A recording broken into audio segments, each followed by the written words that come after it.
Welcome to steno dictation. Dictation 5 second बाद शुरू होगा।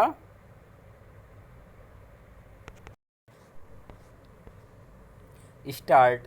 लोकसभा में आम बजट पर चर्चा करते हुए नेता प्रतिपक्ष राहुल गांधी ने जिस तरह अपना यह पुराना आरोप नए सिरे से दोहराया कि बजट बनाने वालों में कोई SC ST और OBC अधिकारी नहीं होता, उससे यदि कुछ स्पष्ट है तो यही कि वह समाज को बांटने वाली विभाजनकारी राजनीति पर अड़े हैं।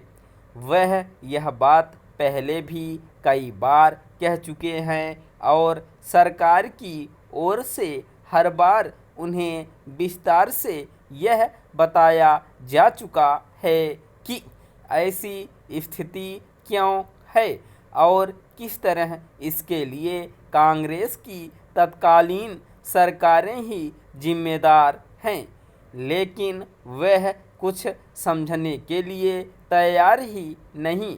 वह जानबूझकर इस तथ्य की भी अनदेखी कर रहे हैं कि संप्रग सरकार के समय भी यही स्थिति थी।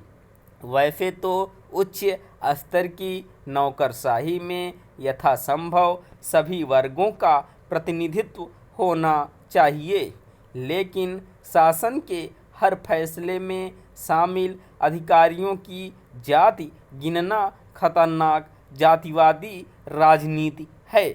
राहुल गांधी एक तरह से यह कहना चाह रहे हैं कि अनारक्षित वर्गों के अधिकारी आरक्षित वर्गों के हितों की उपेक्षा करते हैं।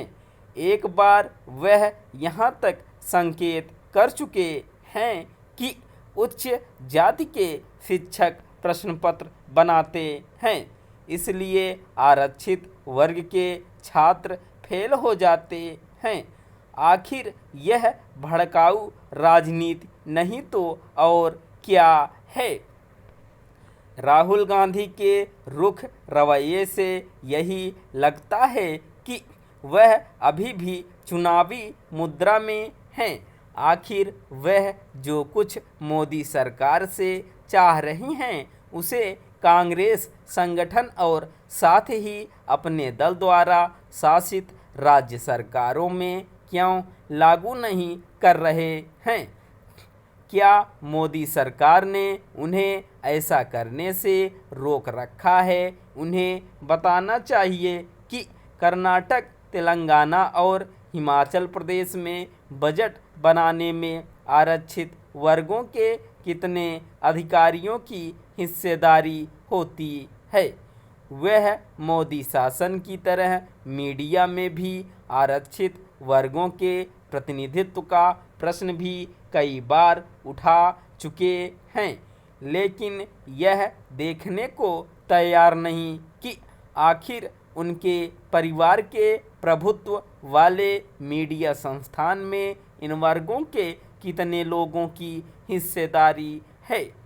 राहुल गांधी ने बजट पर सरकार को घेरने के लिए महाभारत का उल्लेख करते हुए यह भी कह डाला कि जैसे अभिमन्यु को चक्रव्यूह में घेर लिया गया था, उसी तरह देश को भी मोदी सरकार ने घेर रखा है।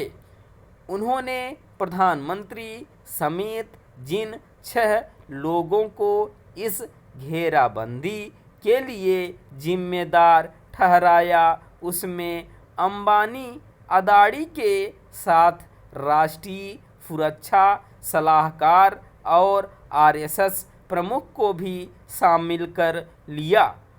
स्पष्ट है कि वह मनमाने और बेतुके तर्क देने में संकोच नहीं कर रहे हैं। वह अपनी ऐसी बातों से चर्चा में तो आ जाते हैं और उनके समर्थक उनकी वाहवाही करने में भी जुट जाते हैं, लेकिन नेता प्रतिपक्ष के तौर पर वह न तो समाज को कोई सही दिशा दे पा रहे हैं और न ही सरकार को कोई सार्थक सुझाव। स्टॉप।